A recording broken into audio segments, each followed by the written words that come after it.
I don't know where to start, honestly.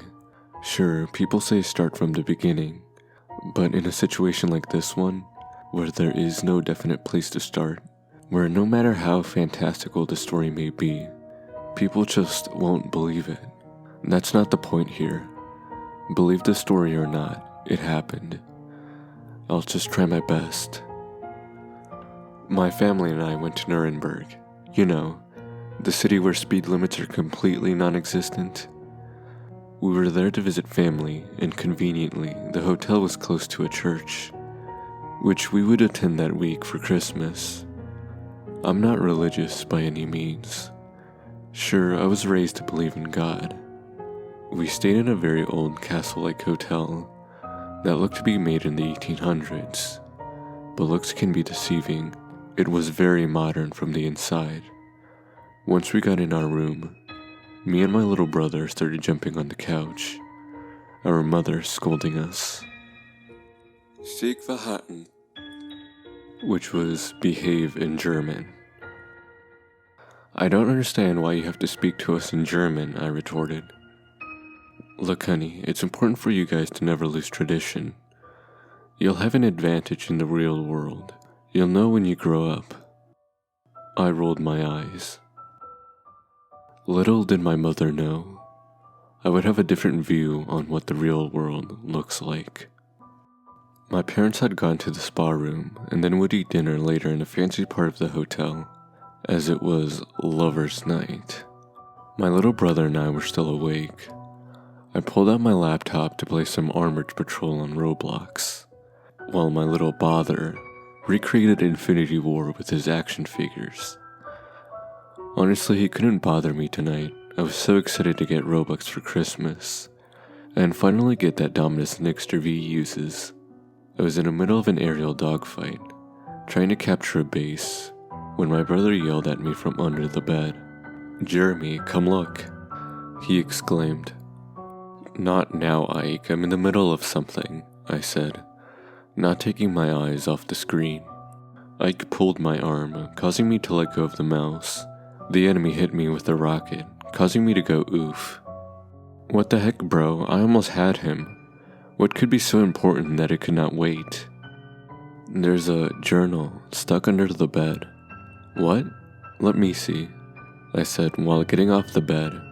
I crawled under, turned on the light on my phone. He was right. There was a bound leather journal stuck in one of the bed frame slats. I pulled it out, slid it from under the bed. There were initials in the bottom corner of the journal that read, J.M. You shouldn't open that, Jeremy, it's not yours. I'm only going to see if there's anything that will help me figure out who it belongs to. I opened the journal. The words were in German. Luckily, I was able to read German pretty okay. Thanks, Mom, I guess. March 18th, 2017. Just got a journal today. I'm really excited to write down my adventures on Roblox. First, I'll start by seeing if these John Doe rumors are real. The first entry sort of humored me. Obviously, he must have been younger if he thought the John Doe thing was real. I'm 16 now, so I estimated 12 years old. Handwriting also helped me deduce his age. I kept reading through the journal and something struck me as sad. He seemed to have been bullied. I read this entry from April. I wish Gunther would stop bothering me. He took my lunch today. I wish I could do something. That won't stop me though. Today, I appeared in an Inquisitor Master video, even though it was for 10 seconds. The sadness that I was feeling would gradually turn into a chill down my spine as I read some of the following entries. October 31st, 2017. I went as my Roblox character today for Halloween. I was so excited and got lots of candy. Too bad Gunther got a hold of it. Him and his ginger sidekick. He made fun of my costume. Oh look, it's Little Pump and Kanye West. He pushed me and my little brother. I couldn't get up and my little brother began to cry. I wish Gunther would enter those woods. and would get torn apart by some animal. That last part was a bit too much. Nearly all of the entries were about Gunther. The journal became more about Gunther than Roblox. November was mostly the same thing. Gunther would stuff him in a locker, steal his lunch, same thing over and over again. The only new thing was that he met a user named Richard Bro. But December, those entries started to become hard to read. Not handwriting-wise, more emotionally. Especially since some of the words seemed to be smeared by tears. December 1st, 2017.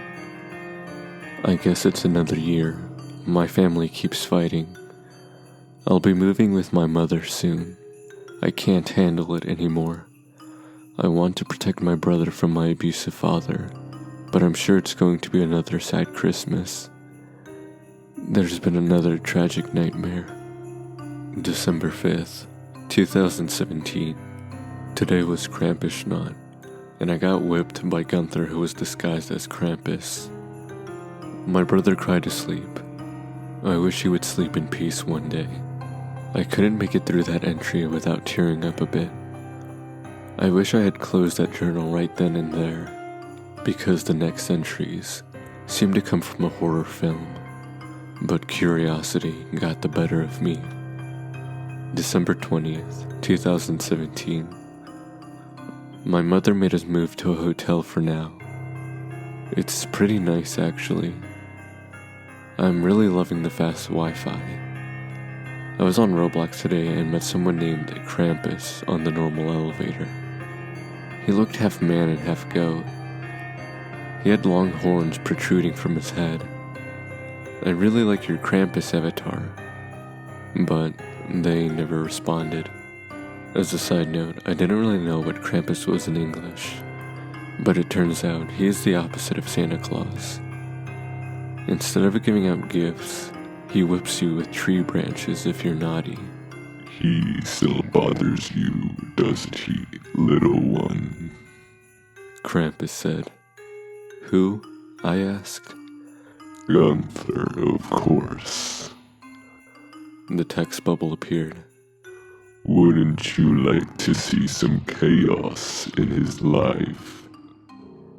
I guess. Entry abruptly ends here for some reason. December 24th, 2017.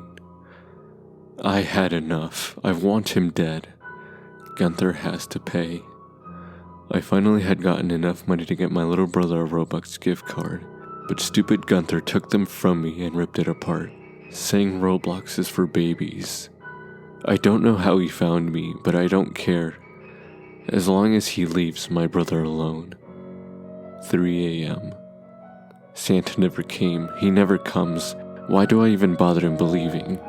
I got on Roblox to meet with Krampus. I removed the name of the game for a good reason. Ah, yes, the negotiator, Jorgen. I was surprised he knew my name. Have you thought about my offer? Yes, please get rid of him. In order to gain something, you must lose something in return. Krampus typed. My brother and I want peace and quiet with Gunther gone. Wise words, are they? We teleported to a game that said Gunther's house. I thought this was a friend from school who had beef with Gunther and made this game. Once it loaded, I followed Krampus through the house. It was very detailed. Too detailed. At this point, my hands were sweaty. I had no idea what might happen, but I had to keep reading. I needed to know how the journal ended up under the bed. We entered what looked like a bedroom, and there was an NPC sleeping. Krampus crept up to him, his long tongue hovering over his face. I realized it had a slight resemblance to Gunther.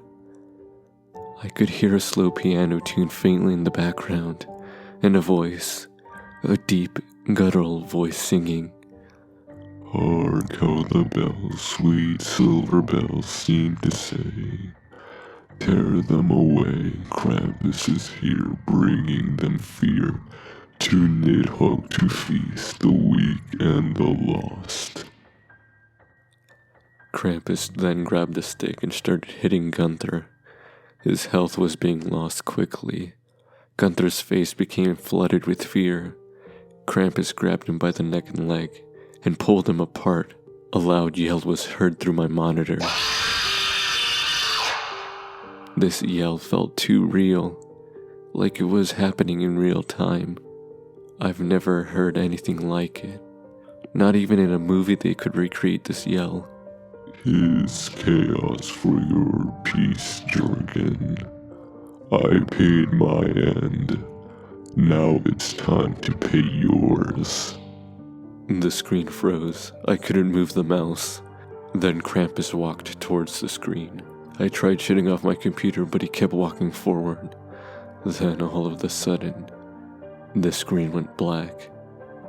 There was a green text on the screen that said, Debts are always paid. "My mother isn't here. My brother is awake. I can hear it. Clomp, clomp, clomp. Right outside the window. I have to get him out. I will hide this journal if I don't make it out alive." It just ends there. There was obvious desperation, as the words started to become more elongated. I wonder what happened. "Ike, can you stay here for a bit? I have to go somewhere," I said. "Sure thing," Ike said. "Actually, on second thought, come with me." We were going to take the elevator, but there was maintenance going on. We went down the stairs when we were stopped. "Jurgen," a man said. It was a janitor, a chubby old guy with a long white beard and glasses. When I turned around, "Oh, I'm sorry, I thought you were someone else." "Excuse me, you knew someone named Jurgen?" I asked. When I mentioned Jurgen, his face became somber. "I need to know." Poor child. He was just a lost soul who never had loving parents. Hatred and pain led him to suffering. We followed him near a storage room where he told us to wait.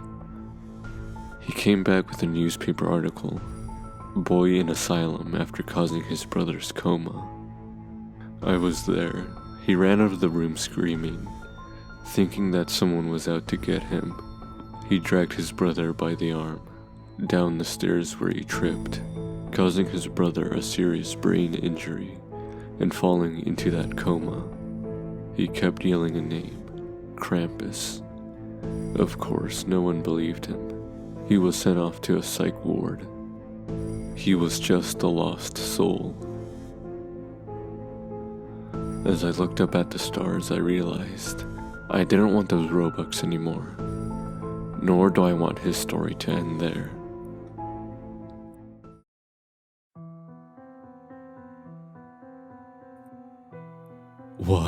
Why am I not dead? That same tragic nightmare keeps returning. I still hear the voice of torment, the voice of regret, the amalgamation of the two, creating the voice of suffering. They won't stop. I want to run, escape, but I guess they were smart enough to put me in a padded cell, complemented with a straitjacket. Shut up, I tell the imaginary voices in my head. My sanity no longer existent. How could it not, as my brother died? My sanity died with him. "There's someone here to see you," a voice different from mine said. "Do not be afraid. I am the cure." A man said, "Let me introduce myself as Ricky Goldsworth.